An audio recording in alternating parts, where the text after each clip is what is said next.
بسم اللہ الرحمن الرحیم نحمدہ ونصلی علی رسولہ الکریم واجب الاحترام دوستو، میرے بھائیوں، السلام علیکم۔ آج میرے والد بزرگوار قبلہ رانا محمد گلزار خان رحمت اللہ علیہ کی 29ویں برسی ہے۔ اس حوالے سے ان کی خدمت میں محبتوں کے، عقیدتوں کے پھول پیش کر رہا ہوں۔ کون کہتا ہے کہ سانس سے میں زندہ ہوں؟ کون کہتا ہے کہ سانس سے میں زندہ ہوں، جبکہ ہر سانس سے پہلے تیری یاد آتی ہے؟ کون کہتا ہے کہ سانس سے میں زندہ ہوں، جبکہ ہر سانس سے پہلے تیری یاد آتی ہے؟ اکتوبر جب بھی آتا ہے اور یہ زرد پتوں کی طرح مجھے بھی اداس کر جاتا ہے۔ خزاں کی اداسی صرف درختوں کے پتوں سے ہی نہیں ہوتی، اس کے نمودار ہوتے ہی میرا دل بھی اداسی کے سمندر میں ڈوب جاتا ہے۔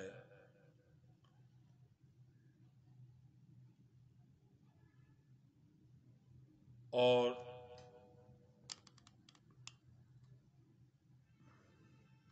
وقت کی بات کریں تو وقت عجیب چیز ہے، پلک جھپکتے ہی گزر جاتا ہے۔ یہ دولت اس سرعت کے ساتھ، اس تیزی کے ساتھ ہمارے ہاتھ سے نکل جاتی ہے کہ ہم ہاتھ ملتے رہ جاتے ہیں۔ کوئی شخص اپنی شدید خواہش اور سر توڑ کوشش کے باوجود بیتے ہوئے لمحات یا آب رواں کے لمس سے دوبارہ کسی صورت فیض یاب نہیں ہو سکتا۔ ہماری محفل کے وہ آفتاب و ماہتاب جن کا وجود ہمارے لیے سرچشمہ فیض ہوتا ہے، جن کو دیکھ کر ہم جیتے ہیں، جن کی دھڑکنوں سے ہماری دھڑکنیں قائم ہوتی ہیں، دیکھتے ہی دیکھتے عدن کے کوچ کے لیے رخت سفر باندھ لیتے ہیں اور ہمیں دائمی مفارقت دے جاتے ہیں۔ ان کے نہ ہونے کی ہونی پر ہماری آنکھیں کھلی کی کھلی رہ جاتی ہیں اور دنیا یہ سانحہ دیکھتی کی دیکھتی رہ جاتی ہے۔ اپنے بزرگوں کا سایہ جب سر سے اٹھ جاتا ہے تو محسوس ہوتا ہے کہ سورج واقعی سوا نیزے پر آ گیا ہے۔ ان لرزاخیز سانحات اور اعصاب شکن حالات میں دل کو سنبھالنے کی نہ تو کوئی امید بھر آتی ہے اور نہ ہی اپنے جذبات حزین کو حرف بیان کرنے کی کوئی صورت نظر آتی ہے۔ لوح دل پر نقش ان کی دعائیں، وفائیں اور عطائیں ہمیشہ کے لیے عزم و عمل کی ندائیں اور عالمی روزگار کی تمازت سے بچنے کی ردائیں ثابت ہوتی ہیں۔ ان کے چشم کے مرجھا جانے کا یہ سانحہ پسماندگان اور احباب کے لیے زندگی بھر کے لیے سہانے روح بن جاتا ہے۔ دل کے طاق میں اس عظیم انسان کے حسین یادوں کے چراغ اب ہمہ وقت سر مژگاں ستاروں کے مانند جلملاتے ہیں۔ قبلہ والد گرامی رانا محمد گلزار خان کپورتھلوی علیہ رحمہ نے 6 اکتوبر 1996 کو دائی اجل کو لبیک کہا۔ چک نمبر 87 گوگیرا برانچ، براہ ڈچکوٹ، ضلع فیصل آباد، پاکستان میں ان کے آبائی قبرستان نے انسانی ہمدردی، بے لوث محبت، خدمت خلق اور انسانیت کے وقار اور سربلندی کے اس آسمان کو ہمیشہ کے لیے اپنے دامن میں چھپا لیا۔ وہ شخص جس کا وجود طلوع صبح بہارا کے نوید تھا اور جس کی عظیم شخصیت سفاک ظلمتوں میں ستارہ سحر کی مانند تھی، اپنے ہزاروں پیاروں کو یاس و ہراس آہو فغاں کے عالم میں تنہا چھوڑ کر دور، بہت ہی دور اپنی الگ بستی بسانے چلا گیا۔ اداس بام، کھلے در اور سنسان بستیاں احساس زیاں سے بحال اپنے رفتگان کو پکارتی رہتی ہیں، لیکن اس دنیا کی سرائے سے منہ موڑ کر جانے والے مسافر پھر کبھی اس طرف لوٹ کر نہیں آتے۔ ہمارے وہم و گمان میں بھی نہیں ہوتا کہ وہ لوگ جنہیں دیکھ کر ہم جیتے ہیں ہمیں دائمی مفارقت دے کر زینہ ایام سے اتر کر وقت کی تہ میں اتر کر کلزم خون پار کر جائیں گے۔ زندگی کا کوئی بھی عکس ہو، اس میں ایسے مہربان سراپائے رحمت رشتے کے اقوال، اعمال اور شخصیت کے خد و خال جلوہ گر دکھائی دیتے ہیں، اور کوئی بھی بزم ان کے ذکر سے خالی نہیں رہتی۔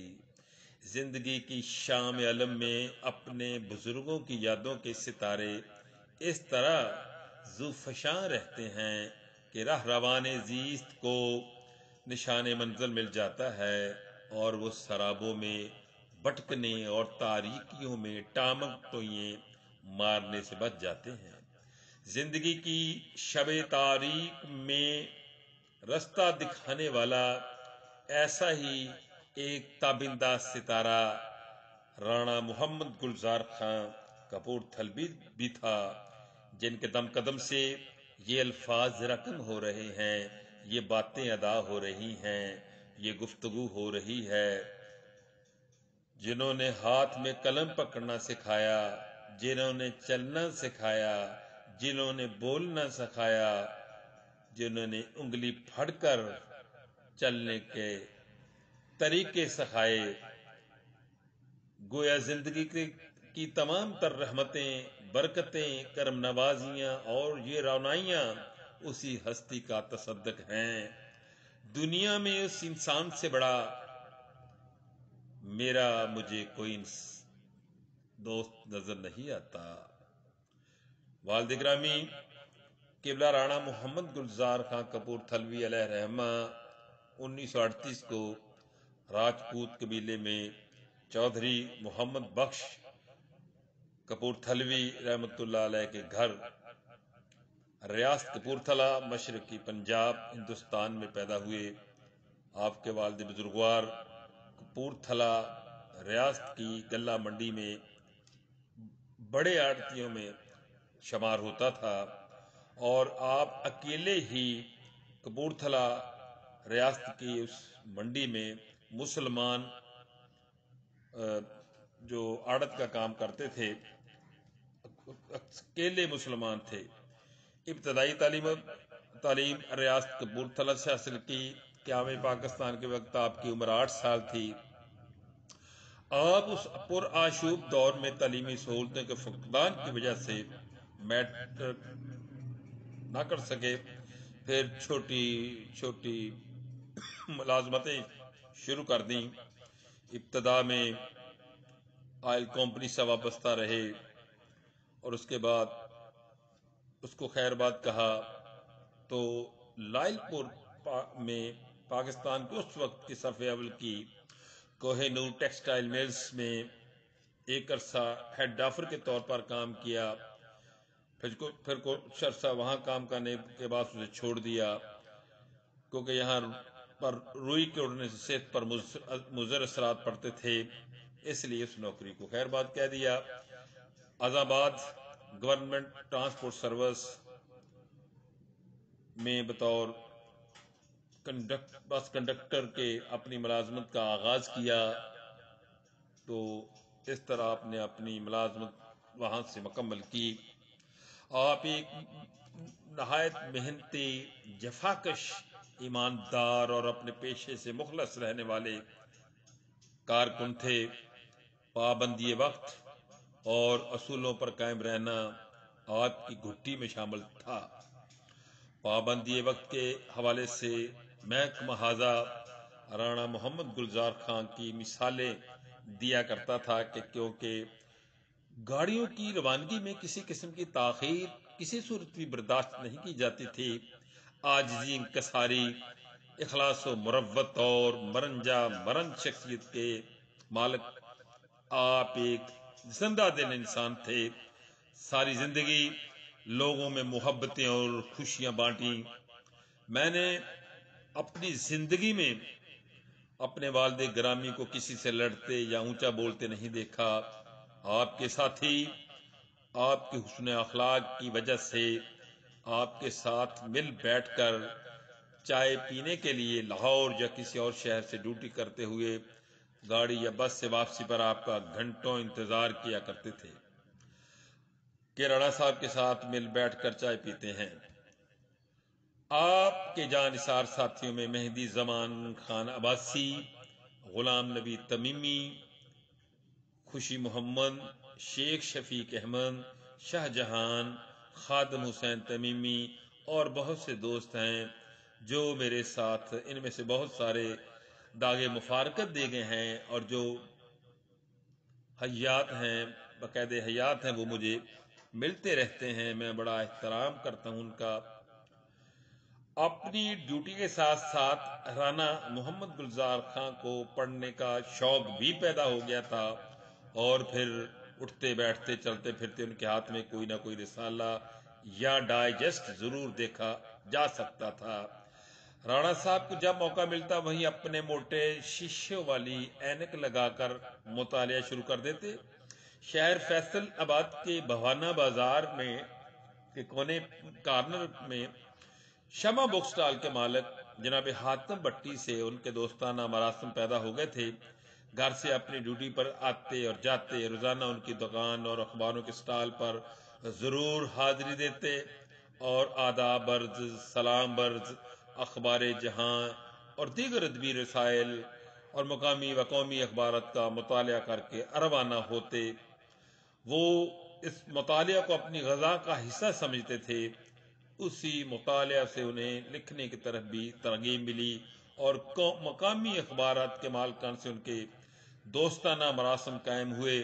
انہوں نے خبروں کی پریس ریلیز کے ساتھ ساتھ کالم نگاری اور کہانیاں لکھنا بھی شروع کر دیں۔ وہ ایک خاموش ادیب کی طرح اپنے سفر پر دواں رہے۔ ان کے بہت سارے ادیبوں سے ذاتی مراسم بھی تھے، لیکن انہوں نے کسی شہرت یا واہ کی کبھی ضرورت محسوس نہ کی۔ لکھنے اور پڑھنے کی ترغیب ان کو خاندانی طور پر بھی میسر تھی۔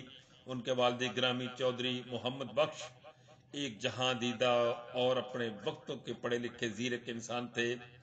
اسی طرح ان کے برادر اکبر جناب نور محمد نور کپورتھلوی کا شمار بھی اردو اور پنجابی کے قادر الکلام شعراء میں ہوتا تھا، جن کے اس دور میں اردو کے بڑے شاعر فیض احمد فیض سے دوستانہ مراسم تھے۔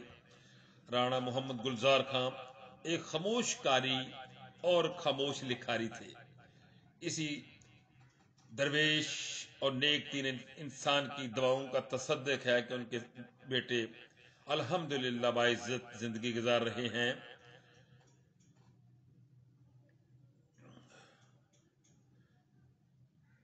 تو یہاں میں بات کو سمیٹتے ہوئے پنجابی میں میری ایک کہانی چھپی تھی، اس کے میں چند پیراگراف پنجابی میں پڑھوں گا اور اپنی بات کا اختتام کروں گا۔ اکتوبر دی 6 تاریخ ਨੂੰ ਦੁਪਹਿਰੀ ਵਿਹੜੇ ਵਿੱਚ ਕੁਝ ਔਰਤਾਂ ਤੇ ਮਰਦਾਂ ਦੇ ਝੁਰਮੁਰ ਵਿੱਚ ਪਏ ਹੋਏ ਅੱਬੇ ਹੋਰਾਂ ਦੇ ਸਾਹ ਉਖੜ ਰਹੇ ਸਨ। ਕੁਝ ਲੋਕ ਸੂਰਤ ਯਾਸੀਨ ਪੜ੍ਹ ਰਹੇ ਸਨ। ਤਾਈ ਨਜ਼ੀਰਾ ਨੇ ਕੁਝ ਲੋਕਾਂ ਨੂੰ ਚੁੱਪ ਬੈਠਿਆਂ ਵੇਖ ਕੇ ਉੱਚੀ ਆਵਾਜ਼ ਵਿੱਚ ਆਖਿਆ, ਸਾਰੇ ਸੂਰਤ ਯਾਸੀਨ ਪੜ੍ਹੋ। ਮੈਂ ਵੀ ਸੂਰਤ ਯਾਸੀਨ ਪੜ੍ਹਨ ਲੱਗਾ, ਪਰ ਪਤਾ ਨਹੀਂ ਕਿਉਂ ਮੇਰੇ ਬੁੱਲ੍ਹ ਤੇ ਹਿੱਲ ਰਹੇ ਸਨ, ਜ਼ਬਾਨ ਸਾਥ ਨਹੀਂ ਦੇ ਰਹੀ ਸੀ। ਸਿਪਾਰਾ ਹੱਥ 'ਚ ਫੜਿਆ ਮੇਰੀਆਂ ਨਜ਼ਰਾਂ ਆਪਣੀ ਵਿਛੜਦੀ ਕਾਇਨਾਤ ਦੇ ਚਿਹਰੇ ਤੇ ਜੰਮ ਗਈਆਂ। ਉਹ ਅੱਖਾਂ ਜਿਨ੍ਹਾਂ ਵਿੱਚ ਚਾਹਤ, ਸ਼ਫਕਤ ਤੇ ਪਿਆਰ ਦੇ ਹਜ਼ਾਰਾਂ ਸੁਨੇਹੇ ਹੁੰਦੇ ਸਨ, ਅੱਜ ਮੇਰੇ ਸਾਹਮਣੇ ਚੁੱਪ ਕਿਉਂ ਪਈਆਂ ਨੇ।